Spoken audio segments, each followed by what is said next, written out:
At least 5 people have been killed just moments ago in another brazen attack, this time on a matatu in the populated Eastleigh neighborhood here in Nairobi. In a short while, we'll be taking you live to Eastleigh to bring you the very latest information we have from that location. We want to show you some of the very latest pictures we are receiving coming out of this blast incident. Let's start by taking a look at that footage.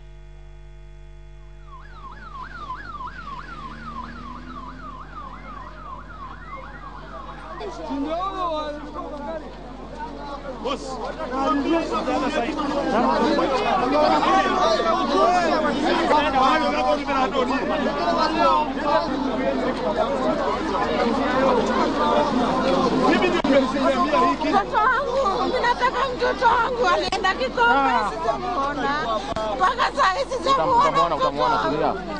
Na sina mbegu ingine, sina mtoto wangu. Sina mahali kabisa. Mtoto wangu.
Another bloody Sunday here in Nairobi.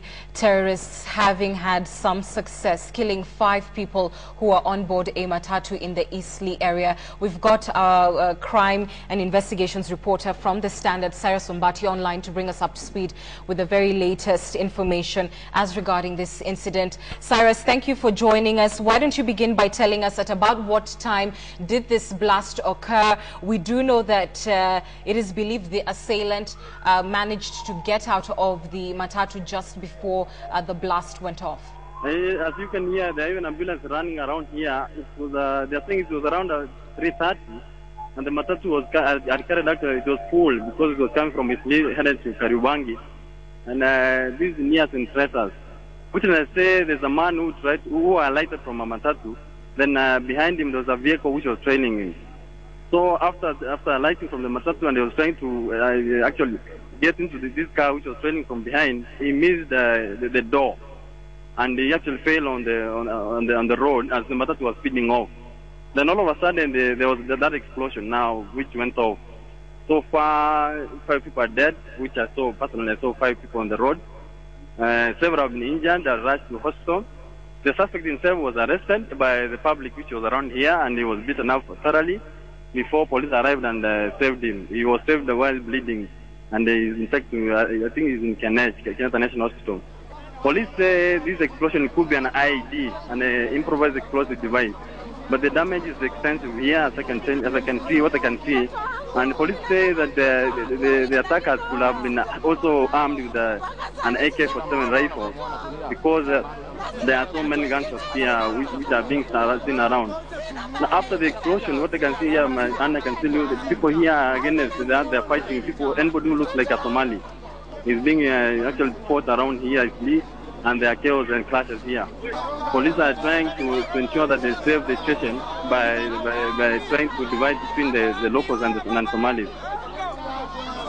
Okay, Sarah, some crucial information you're giving us there. Let me just break it down a little bit further for the benefit of our audience. Right now, you're saying that scene has been secured by police officers, but there are running battles with a section of the public who are attacking Somali residents. This may very well be Kenyan Somalis just living in the populated Eastleigh area. Sure. That's what, there's a lot of confusion around.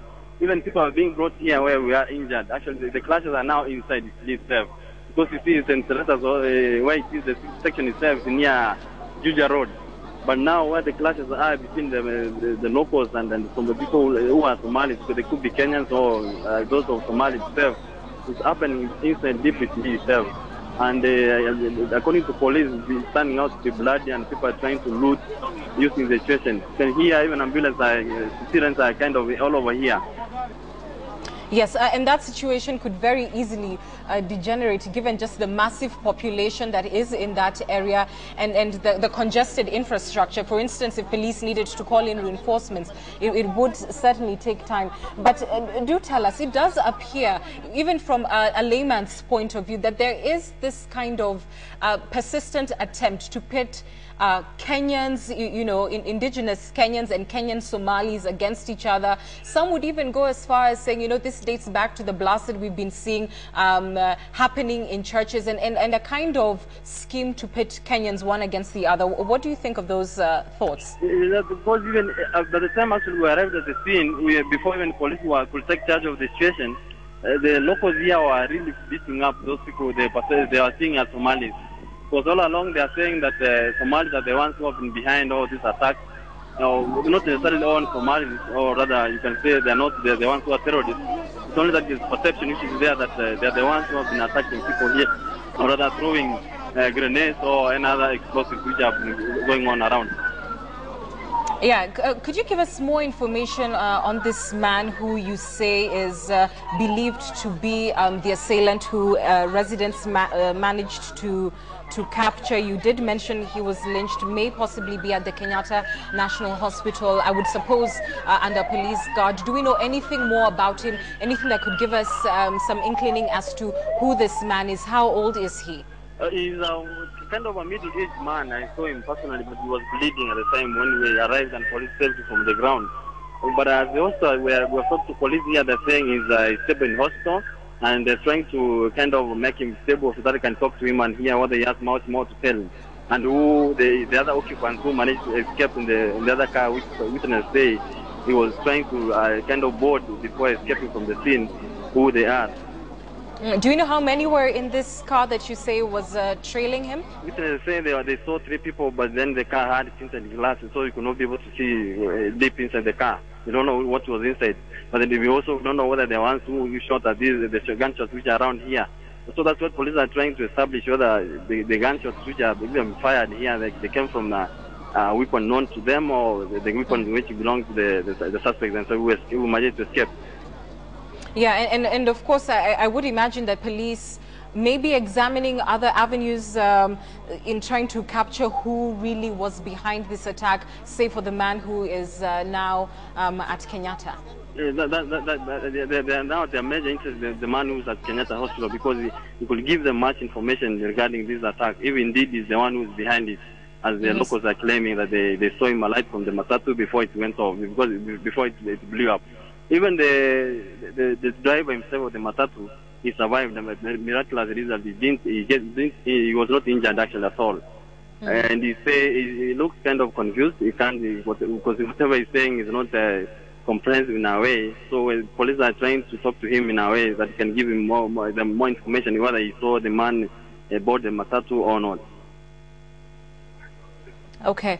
Let me just recap this for the benefit of our viewers. If you're just joining us, we are happening right now. We know that 5 people have been killed in an explosion that took place about 3:30 in the Eastleigh area of Nairobi. Several people have been wounded. We do understand that area residents are saying there was a car that was trailing the particular matatu, which was part of this blast. A man had exited the matatu shortly before the blast went off.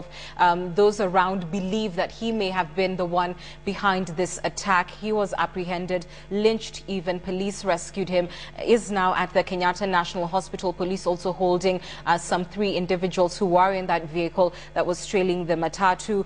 We also understand that at least an AK-47 rifle has been recovered from the scene.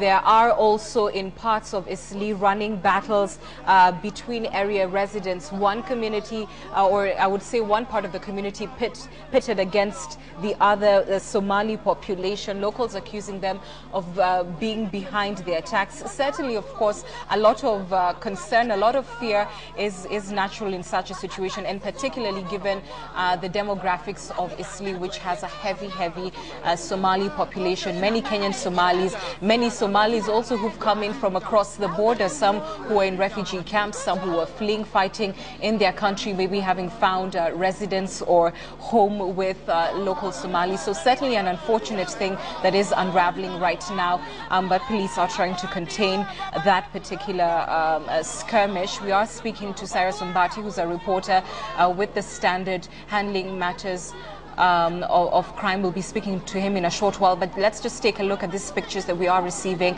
coming out of Eastleigh and that particular blast that took place a short while ago.